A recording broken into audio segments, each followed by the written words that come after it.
Hello, চলে এসেছি আমি বুলবুলি আবার রাঁধুনিতে। এবং রাঁধুনিতে আজকে যাকে পেয়েছি দেখো তো, আরে মাথার উপর তোমার ওরা সূর্য জ্বলছে, দেখো সূর্য।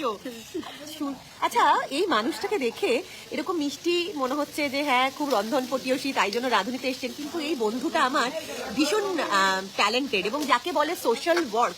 দেখো সোশ্যাল ওয়ার্ক তো নানাবিধ ভাবে করা যায়।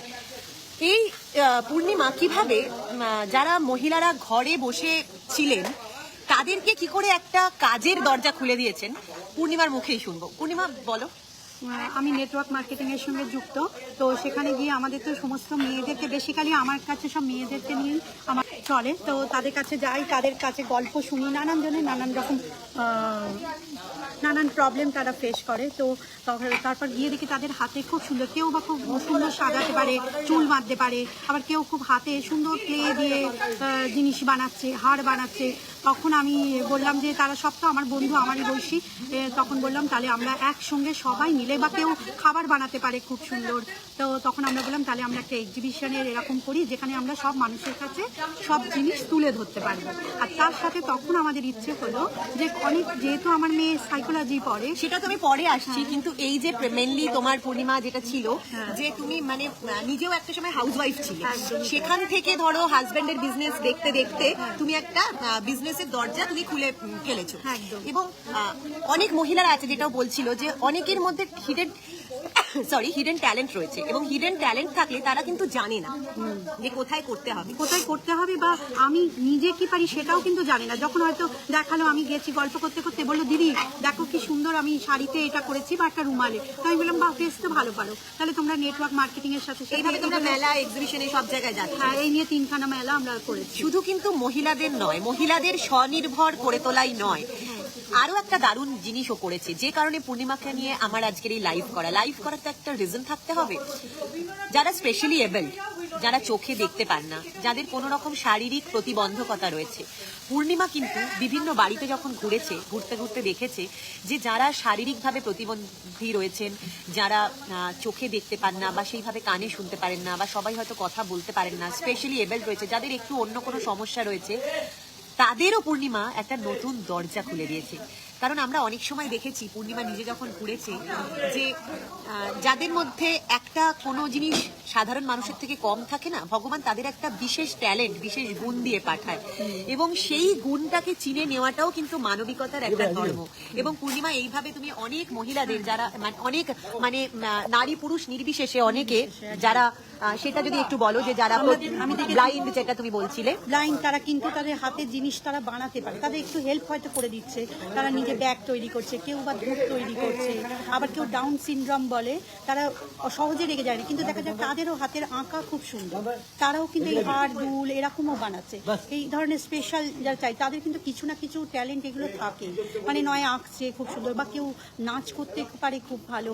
হ্যাঁ, এরম একটা আবার লাহাবাড়িতে একটা প্রোগ্রাম করেছিলাম, সেখানে ওরা নাচও করেছিল, আমরা ওদেরকে দিয়েই ইনগ্রেশনটা করেছিলাম। কারণ অনেকে তো অনেক সেলিব্রিটি যাকে বলে তোমরা আনি, কিন্তু আমার ইচ্ছে হয়েছিল এরাই আসল সেলিব্রিটি, এরাই সমাজের আসল সম্পদ। তো আমরা বলেছিলাম সমাজের আসল হিরেদের তুমি খুঁজে বার করে এদেরকে দিয়ে ইনগ্রেশন করবো, এবং ওরা তাই করেছিল, ওরাও খুব আনন্দ পেয়েছিল। আর এবারেও আমরা যেখানে করছি সিটিতে, তো সেখানেও ওই রকম ব্লাইন্ড আসছে, তাদের স্টলে তাদের ব্যাগ ট্যাগ এগুলো রাখছে, আর তার সাথে স্পেশাল চাইল্ডও আসছে, তারাও তাদের কেউ বড়ি দেয়, এরকম অনেক জিনিস। তো আমরা চাই যে তারাও বা তাদের গার্জেনরা যে কোথাও গিয়ে একটা মনোকষ্ট, কিন্তু এই যে আমাদের তারাও একটা বেঁচে থাকার মানে খুঁজে পায়, তাই না? মানে তারাও যখন দেখে যে তাদের তৈরি করা জিনিস মানুষ পছন্দ করছে, কিনছে, এবং পয়সার দরকার কার নেই, তারাও যখন নিজের পরিবারকে দুটো টাকা তুলে দিতে পারে, তাদেরও মনে হয় যে আমি পরিবারে কন্ট্রিবিউট করছি। এটা তো একটা দারুণ সুযোগ। এবং আমি পূর্ণিমা তোমার কাছে এটাই আমার রিকোয়েস্ট থাকবে, এরপরে যখন তুমি এই ধরনের অনুষ্ঠান করবে, প্লিজ তুমি যদি আমাকে একটু ফেসবুকে ট্যাগ করো, এবং আমার ফেসবুকে যারা যারা বন্ধুরা রয়েছেন, যাদের বাড়িতে এরকম কোনো সমস্যা কারুর রয়েছে, কিন্তু সেও এইভাবে একটা সোশ্যাল প্ল্যাটফর্ম পেতে চায়, সেও কিন্তু পূর্ণিমার এই ধরনের অনুষ্ঠানে কিন্তু যোগাযোগ করতে পারবে। তো এবং আমি নিজেও চেষ্টা করব যে এই ধরনের অনুষ্ঠানে আমি যখন সুযোগ পাবো তখন যাব, যে কোনো ভাবে হোক সমাজের মানুষের পরোপকার করছি বললে পরোপকার তো করা যায় না, সমাজের মানুষকে এভাবেই সঙ্গ দিয়ে যেতে হবে, তাহলে হাত বাড়ালেই একদিন আমরা সবাই বন্ধু হয়ে উঠবো। এবং আমার পেজ হচ্ছে ড্রিম উইভার্স, স্বপ্ন বোনা, হ্যাঁ, যে আমরা মেয়েরা স্বপ্ন বুনছি এবং এই জন্যই আমরা একটা লেডিস ক্লাবও খুলছি যেখানে আমরা এরকম কারিকুলাম করব। তো সেটা নিয়ে আলোচনা, সেটা একা তো হয় না, তার জন্য আমাদের একটা সবাই সংগঠন মিলে করতে হয়, হবে, আমরা সংগঠন সবাই করতে মিলে হবে। করব। হ্যাঁ, তো সেই জন্য আমাদের এটা ইচ্ছে আছে, করব। আর সামনে শীতিতে আছে আমাদের এক্সিবিশন, পারলে আপনারাও আসবেন। নিশ্চয়ই, আমি তো আমার ফেসবুকের সমস্ত বন্ধুদের বলবো যে যেদিন ও আমাকে ফেসবুকে জানিয়ে দেবে, আমাকে তুমি শেয়ার করে দিও, আমিও সেটা শেয়ার করব। যার যখন সময় হবে, যার বাড়ির কাছাকাছি হবে, সে চলে যাও। এইবার যেটা আমি আটকে ছিলাম, ওর বড় মেয়ে সাইকোলজি নিয়ে পড়াশোনা করেছে, এখন সাইকোলজির টিচার। এই সাইকোলজিস্ট বাড়িতে থাকা কতটা প্রয়োজন। আমার অনেক বন্ধু বান্ধব আছে, আমার কাছের বন্ধু রয়েছে, আত্মীয়দের মধ্যেও কেউ কেউ রয়েছে। বিশেষ করে এটা আমি দেখেছি যে মেয়েদের যখন সন্তান বড় হয়ে যায় না, অ্যাকচুয়ালি আমরা যারা মা, তাদের যতদিন বাচ্চা ছোট থাকে ভীষণ ব্যস্ততা থাকে, কিন্তু যেই আমাদের বাচ্চাদের তো নিজস্ব একটা জীবন হবে, তো আমাদেরও যেরকম বন্ধু বান্ধব হয়েছে, জীবনে নতুন মানুষ এসেছে, আমরা একটা অন্য সংসারে এসেছি, বা এখন ছেলেরা যেটা তারা বাইরে চাকরি করতে যাচ্ছে, মায়েদের জীবনে না একটা অসম্ভব শূন্যতা আসে। এবং ও যেটা বলছিল যে এবং শ্বশুর শাশুড়ি নিয়েও ব্যস্ততা থাকে, মানে বিশাল একটা এর মধ্যে হঠাৎ দেখা যায় পুরো ফাঁকা ফাঁকা। এরকম, ফাঁকা। এবং একটা মানুষ যে ভীষণ কর্মব্যস্ত ছিল, মানে আমি যদি আমার কথা ভাবি, বা পূর্ণিমার নিজের 2 মেয়ে, ও ভালো বলতে পারবে যে বাচ্চাকে টিফিন করে দিতে হবে, খাওয়াতে হবে। কি পম্পিদি, এটা তো তুমিও একমত হবে, তাই না? মায়েরা যখন বিজি থাকে মানে বাচ্চা নিয়ে, তখন তো একটা, তখন মায়েদের যখন বাচ্চা হঠাৎ বড় হয়ে যায়, তখন একটা ভ্যাকুয়াম তো আসে, শূন্যতা আসে কি না? ওনার মৌনতাই সম্মতির লক্ষণ। উনি আসলে ভীষণ হ্যাপেনিং মানুষ, তো উনি অ্যাকচুয়ালি এই কথাটা অতটা অ্যাকসেপ্ট করছেন না। আজকে আমাদের রাজন একটা দারুণ কথা বলেছে। হ্যাঁ, নিজে যদি ভালো থাকো, নিজে যদি ভালো রাখো, কখনোই কোনো সময়ই ভ্যাকুয়াম তৈরি হয় না। সেলফ লাভ বলে কত থাকে, নিজে ভালো থাকলে, নিজেকে ভালোবাসলে সবাইকে ভালোবাসা যায়, যে কোনো পরিস্থিতিতে নিজেকে মানিয়ে নেওয়া যায়। এবং দেখো, সবসময় না কাজ করাটা নয়, কিন্তু সবসময় যে কাজ করা সেটা নয়। ও যেটা বলছিল, একসঙ্গে পিকনিক করতে যাই, একসঙ্গে আমরা অনুষ্ঠান করি, এগুলোই তো ভালো থাকা আর কি, কোয়ালিটি টাইম। যদি নিজের জন্য সময় বার করে, এবার কি আমাদের আমাদের বা আমাদের ক্ষেত্রে যেটা হয়, সেটা হচ্ছে আমরা সব নিউক্লিয়ার ফ্যামিলিতে সন্তানকে কেন্দ্র করে এত বেশি বাচ্চা বাচ্চা বাচ্চা বাচ্চা করি, তখন নিজেদের সবকিছু ভুলে যায়, তখনই বাচ্চারা বড় হয়ে গেলে ভ্যাকুয়ামটা তৈরি হয়। যেটা পম্পিদি বললেন ঠিকই, যেটা পূর্ণিমার কথার রেশ ধরে বললেন, কিন্তু অ্যাকচুয়ালি না, পূর্ণিমা এটা আমার সঙ্গে একমত হবে যে ভালো থাকার জন্য একটা রাস্তা দরকার, একটা সুযোগ দরকার, যে এই পথে আমি ভালো থাকতে পারবো। এবং এই যে ডিপ্রেশনটা হয়, সেটা কাটিয়ে উঠে ভালো থাকার রাস্তাটা খুঁজে দেওয়াও কিন্তু একটা বন্ধুর কাজ। সেই জন্য ও যেটা বলছিল, ওর সাইকোলজিস্ট মেয়ে। এইবার তুমি বলো। তো এই মেয়ের সঙ্গে আমি, ও যেহেতু পড়াশোনা করে, এখন তো বন্ধুর মতো মেয়েরা আমার 2 মেয়ে। তো এই যে আজকে আমার এই প্ল্যাটফর্মে আসা, বা আমার কিছু করার, নেটওয়ার্ক মার্কেটিং করতে গেলে আমাকেও তো একটু বেরোতে হতো। এমন হয়েছে যে আমি বেরিয়েছি, হয়তো ওরা আসার আগে আমি পৌঁছতে পারিনি, তখন ওরা বলতো কিন্তু কোনো ব্যাপার না, আমরা নিজেরা কিছু একটা। এবং ওরা নিজেরা বানাতো, শ্বশুর শাশুড়িকে বানাতে দিত, প্লাস আমার জন্যও রাখতো। তো এইখান থেকেই বলে যে মা তুমি করো, সবাইকে মানে হেল্প করো, যে সবার সঙ্গে মিলেমিশে থাকো, তাহলে একটা মনটা ভালো থাকবে। আর মনটা ভালো থাকলে কিন্তু অনেক আমাদের রোগ, এই জিনিসটা কিন্তু অনেক দূরে থাকে। মানে ও পড়তে গিয়ে দেখে যে ব্রেনে অনেক সমস্যা হয়, যেটা কিন্তু ওই মানসিক রোগ থেকে, মানসিক প্রবলেম থেকেই হয়। তো এইটা জেনে আমার তখন মনে হলো তো ভালো, তো এটা যদি আমরা সবাই মিলে একসাথে ভালো হয়ে থাকি। তো যেমন আমরা পিকনিক করেছি সম্প্রতি, তো নীলাঞ্জনা পার্কে এত হই হই করেছি, মানে সবাই ভুলে গেছে যে আমাদের বয়স, একটু আমরা বয়সের দিকে গেছি। কেউ স্লিপ খাচ্ছে, কেউ বোটিংয়ে চলে গেছে, মানে রীতিমতো। এবং তারা আবার বলছে যে আবার আমরা কোথায়, মানে কবে যাব, এরকম আনন্দ তাদের। মানে মনটা পুরো একটা মাস ভালো, বলে 1 মাস আমাদের ভালো কেটেছে, আবার একটা অ্যারেঞ্জ কর, তাহলে আমরা করি। তো এইভাবেই আমিও চাই যে সবাই আমার সাথে থাকুক, কারণ একা কোনো কাজই করা যায় না, সবাই মিলে এগিয়ে যাওয়া। এবং সমাজেও যদি আমরা কিছুভাবে করতে পারি, কারণ এই বয়সে এসে যে বলে, বয়সটা কিন্তু একটা সংখ্যা মাত্র, মানে এই বয়সেও আমরা আবার নিজের মতো করে কিন্তু কিছু করে চলতে পারি। আর সেটা আমার বড় মেয়ে সেই দেখায়, হেল্প করে, যেখানে আটকায় সেখানে ও আমাদের হেল্প করে। আমি আমার বন্ধুদেরও বলবো, স্পেশালি মহিলাদের আমি বলবো, যে মেয়েদের বলবো, যদি কারুর কোনো রকম মনে দুঃখ হয়, কষ্ট হয়, এমন কোনো কথা সিক্রেট রাখতে চাইছো, বলতে পারছো না, সবার হয়তো সেই সামর্থ্য নেই যে তারা হয়তো সাইকোলজিস্টের কাছে যাবে।